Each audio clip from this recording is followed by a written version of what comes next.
பெண் மீதான ஆசை இருக்குல்ல, அது மனித வாழ்க்கையை எளிதாக்குகிறது, எளிமையானதாக மாற்றுகிறது. இப்போ பெண் மீது ஆசை இல்லாமல், பெண்ணுக்கு அடங்காமல் ஒரு ஆண் வாழ்ந்தால் என்ன பண்ணும்? தொழிலில் தீவிரமாக இருப்பான். சிலரை பார்க்குறோம், தொழிலில் ரொம்ப தீவிரமாக இருப்பாங்க. எப்போ பார்த்தாலும் தொழில், குடும்பத்தோடு தங்க மாட்டாங்க, மனைவியோட நேரம் செலவழிக்க மாட்டாங்க. அப்போ அவங்க தொழிலை கடினமாக செஞ்சிட்ருப்பாங்க. அவங்க வாழ்க்கையே கடினமாக இருக்கும். அவங்க சிந்தனையை, தொழிலை பற்றின சிந்தனையே எப்போதும் தொழிலை பற்றியே சிந்திச்சிட்ருப்பாங்க. அப்போ அப்படிப்பட்ட ஆண்கள் ஒரு காதலிக்கும் போது, கல்யாணம் பண்ணும்போது, ஒரு குடும்பங்கிற ஒரு அமைப்பு ஏற்படும் பொழுது, அப்போ என்ன பண்ணுறான்? தனது மனைவிக்கு நேரத்தை செலவழிக்கிறான். செலவழிக்கும் போது அவன் அந்த சிந்தனை, தொழில் பற்றிய சிந்தனை கட்டுப்படுத்தப்படுகிறது. குடும்பத்தின் மூலமாக, பெண்ணின் மூலமாக அந்த சிந்தனை என்பது அவனுக்கு கட்டுப்படுத்தப்படுகிறது. தொழிலை அப்போ எளிமையாக செய்ய வேண்டிய அவசியம் வருது.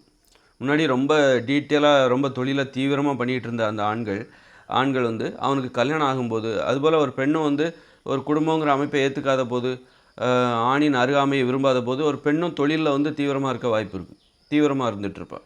அப்போ ஆண் பெண் உறவு என்பது, அந்த குடும்பம் என்பது, காதல் என்பது, காமம் என்பது, அவங்க வந்து தொழிலை பற்றி சிந்திக்கிறத கட்டுப்படுத்துது. ஆனால் தொழிலை சிந்திச்சு தான் ஆகணும்.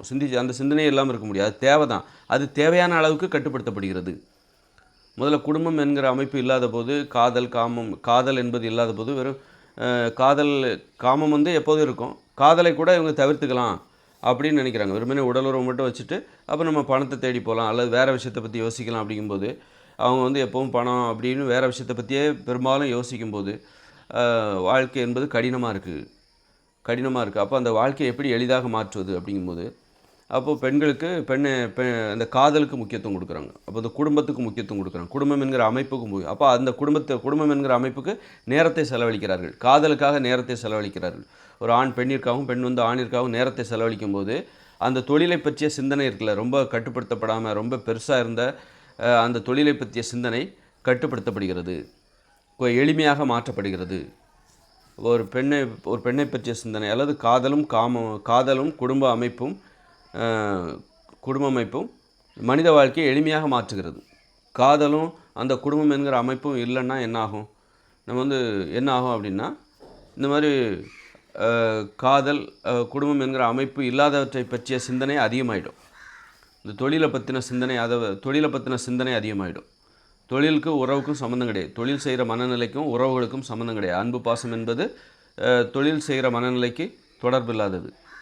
அப்படி இருக்கும்போது அன்பு பாசம் என்கிற அந்த சிந்தனை இல்லாமல் மனிதர்கள் அதிகமாக தொழிலை பற்றிய சிந்தனையில் அதிக நேரம் செலவழிக்கும் போது, அன்பு பாசம் என்பது இல்லாமல் நேரத்தை அதிகமாக, அன்பு பாசம் இல்லாமலே அந்த நேரத்தை செலவழித்து கொண்டிருப்பார். அன்பு பாசம் இல்லாத ஒரு வாழ்க்கை அதிகமாகி கொண்டே இருக்கும். எப்போ மனிதர்களுக்கு அந்த காதல் வருகிறது, குடும்பம் என்கிற அமைப்பு, குழந்தைகள், உறவுகள் என்கிற அமைப்பு, உறவும் தேவை அப்படின்னு வரும்போது தான், அப்போ தான் வந்து அவர்கள் வாழ்க்கை எளிமையாக மாறுகிறது. தொழில் பற்றிய சிந்தனை இருக்குல்ல, தொழில்ங்கிறது அன்பு பாசம் என்கிற சிந்தனைக்கு தொடர்பு இல்லாதது. துறவரம், தொழில் என்பது ஒரு துறவரம்னு வச்சு, பிரம்மச்சாரி. தொழிலில் நீ பிரம்மச்சாரியாக தான் இருப்ப. அந்த பிரம்மச்சரிய சிந்தனை, துறவர சிந்தனை கட்டுப்படுத்தப்படுகிறது. தொழில் பற்றிய சிந்தனை என்பது துறவர சிந்தனை. தொழிலில் வந்து நீ துறவியாக இருந்தால் தான் தொழிலே செய்ய முடியும். அங்கே அன்பு பாசம் இதெல்லாம் பார்த்தோன்னா அங்கே எதுவுமே பண்ண முடியாது.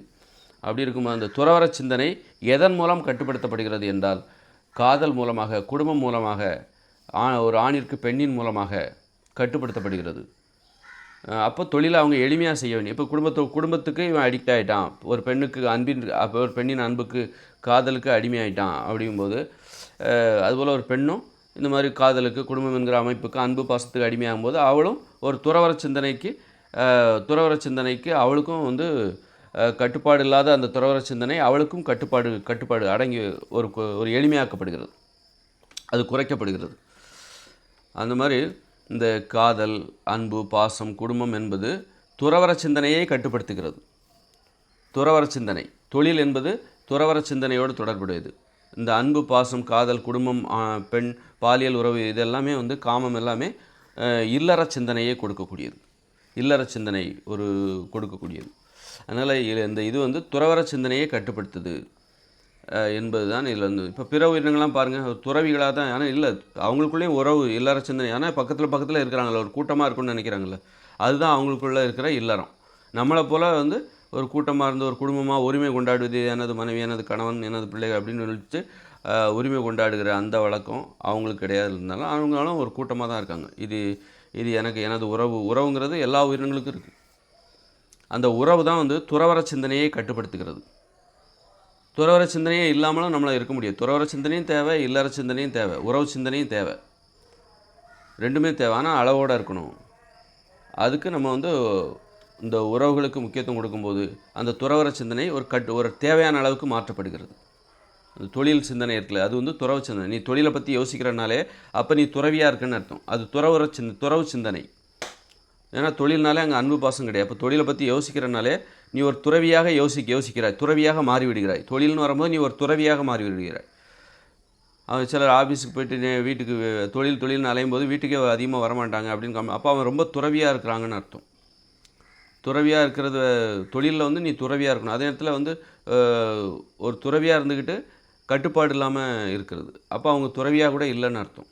அவங்க வந்து உறவுகளுக்கும் அடிமையாகலை, ஒரு துறவியாக இருப்பதற்கு கூட ஒரு ஒழுக்கம் இருக்குது. அந்த ஒழுக்கத்தையும் அவர்கள் கடைபிடிக்கவில்லை என்று தான் அர்த்தம். அது ரொம்ப ஆபத்தானது.